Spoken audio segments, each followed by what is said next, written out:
નમસ્કાર વિદ્યાર્થી મિત્રો, આપ સર્વે વિદ્યાર્થી મિત્રોનું સહૃદય હાર્દિક સ્વાગત છે આપણી ચેનલ ગુરુ જ્ઞાન શાળાની અંદર. મિત્રો આજે આપણે ભણવાના છીએ ધોરણ 6 વિષય વિજ્ઞાન મિત્રો સ્વાધ્યાય નો સંપૂર્ણ સોલ્યુશન ચેપ્ટર નંબર 2 વસ્તુઓના જૂથ બનાવવા. તો મિત્રો તમારો વિડીયો તમારા લાસ્ટ સુધી જોવાનો છે. તો મિત્રો તમારો વધારે સમય ન લેતા આપણે સ્વાધ્યાય તરફ આગળ વધીશું. તમે જોઈ શકો છો નીચેના પ્રશ્નોના માગ્યા મુજબ ઉત્તર આપો. લાકડામાંથી બનાવવામાં આવતી 5 વસ્તુઓના નામ આપણે જણાવવાના છે. તો લાકડામાંથી બનાવવામાં આવતી 5 વસ્તુઓ છે. તમે ટેબલ છે મિત્રો, ખુરશી પણ લાકડામાંથી બને છે. હાલ પ્લાસ્ટિકની ખુરશીઓ આવી ગઈ છે. કાળું પાટિયું પણ લાકડામાંથી બને છે. બારી પણ લાકડામાંથી બને છે. બારણું પણ લાકડામાંથી બને છે. ઘોડિયું પણ લાકડામાંથી બને છે. કોઈ એક્સ્ટ્રા 5 થી 6 વસ્તુ એક આ તમે કોમેન્ટ બોક્સની અંદર કોમેન્ટ કરો કે આ વસ્તુ સાહેબ લાકડામાંથી બને છે. અહીંયા 5 6 લખી દીધી છે, અંદર તમે 1 2 એક્સ્ટ્રા કોમેન્ટ બોક્સ અંદર કોમેન્ટ કરી શકો છો. ત્યારબાદ મિત્રો પ્રશ્ન નંબર 2 છે, નીચેનામાંથી ચળકતા પદાર્થોને પસંદગી કરો. કાચનો પ્યાલો, પ્લાસ્ટિકનું રમકડું, સ્ટીલની ચમચી, સુતરાઉ શર્ટ. તો ચળકતા પદાર્થ છે, કાચનો પ્યાલો છે, સ્ટીલની ચમચી છે. આ ચળકતા પદાર્થો છે. નીચે આપેલા વસ્તુઓને જે માંથી બનાવવામાં આવે છે તે પદાર્થની સાથે જોડો. યાદ રાખો કોઈ વસ્તુ એક કરતા વધારે પદાર્થમાંથી બનેલી હોઈ શકે છે અને આપેલ પદાર્થનો ઉપયોગ ઘણી બધી વસ્તુઓ બનાવવા માટે કરી શકાય છે. વસ્તુ એટલે કે પદાર્થ, પુસ્તક એટલે કાગળ. વસ્તુમાં શું આવશે મિત્રો? પદાર્થ આવશે. પુસ્તક અંદર શું આવશે? કાગળ આવે છે. ત્યારબાદ પ્યાલો છે તો કાચ અને પ્લાસ્ટિક આવશે.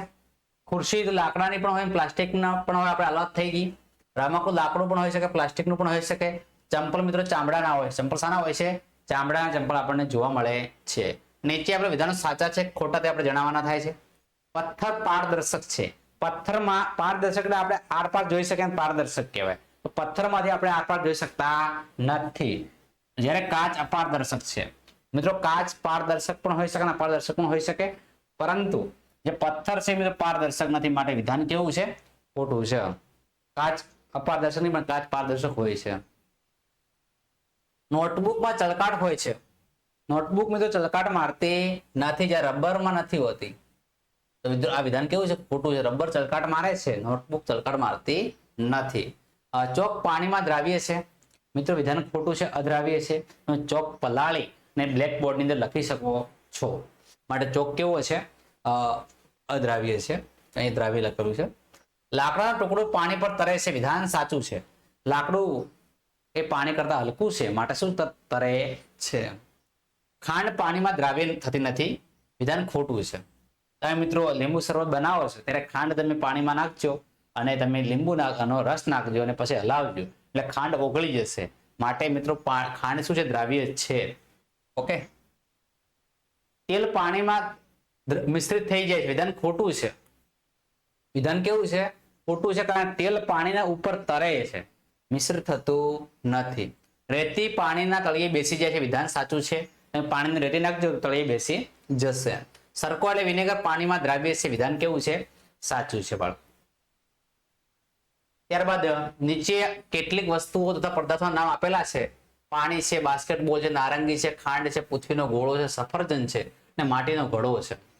તેને આ પ્રકારે જૂથમાં મૂકો. ગોળાકાર અને અન્ય આકાર, ખાવા લાયક અને બિન ખાવા લાયક. જવાબ છે ગોળાકાર. એટલે કે બાસ્કેટબોલ છે, નારંગી છે, પૃથ્વીનો ગોળો, સફરજન અને માટીનો ઘડો. આ શું છે મિત્રો? ગોળાકાર છે. શું છે? ગોળાકાર છે. અન્ય આકાર ખાંડ અને પાણી. આનો આકાર અલગ અલગ હોય છે, કારણ કે પાણી શું છે? પ્રવાહી છે. ખાંડ જે બરણીમાં તમે ભરો એનો આકાર ધારણ કરી નાખે છે. ખાવા લાયક પાણી, નારંગી, ખાંડ અને સફરજન ખાઈ શકાય છે. બિન ખાવા લાયક બાસ્કેટબોલ મિત્રો ખવાય નહીં, રમત રમવાનું વસ્તુ છે. પૃથ્વીનો ગોળો છે, આવી રમત રમાય. માટીનો ઘડો છે, એ પાણી પીવા માટે ઉપયોગી છે, પણ પીવા લાયક ન કહી શકાય. તમે જાણતા હો તેવી પાણી પર તરતી વસ્તુઓની યાદી બનાવો. તપાસ કરીને જુઓ શું તે તેલ અથવા કેરોસીન પર તરે છે. પાણી પર તરતી વસ્તુ બરફ છે, લાકડું છે, પિત્તળની વાટકી છે, કાગળની હોડી છે, ઊંચા લાકડાના બુચ છે, સોડિયમ છે, સફરજન છે અને પેટ્રોલ છે. આ પાણી પર તરતી વસ્તુઓ છે બાળકો. તેલ અને કેરોસીન પર તરતી વસ્તુઓ તો પિત્તળની વાટકી એ તેલ પર તરે છે. લાકડું છે એ પણ મિત્રો તરે છે. લોખંડ શું કાગળની હોડી એ પણ તરશે. સફરજન પણ તરશે. પેટ્રોલ પણ તરશે. પોચા લાકડાનું બુચ પણ તરશે બાળકો. ત્યારબાદ નીચેના સંગત વસ્તુઓની બાબત દૂર કરો. ખુરશી છે, પલંગ છે, ટેબલ છે, બાળક છે, તિજોરી છે. તો બાળકને આપણે શું કરશું? દૂર કરશું. ગુલાબ, ચમેલી, હોડી, હજારી ગોટો, કમળ.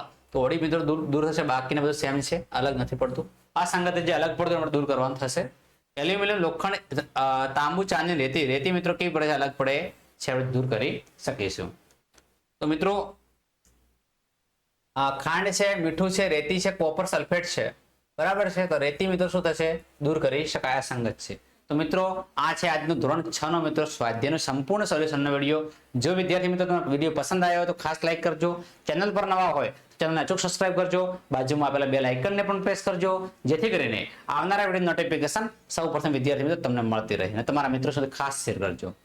અને આ લિંક તમારા વોટ્સઅપ ગ્રુપમાં પણ નાખી દેજો, જેથી કરીને તમામ બાળકોને પણ લાભ થાય. તો ફરી મળીશું નવા વિડીયો સાથે. ત્યાં સુધી આવજો.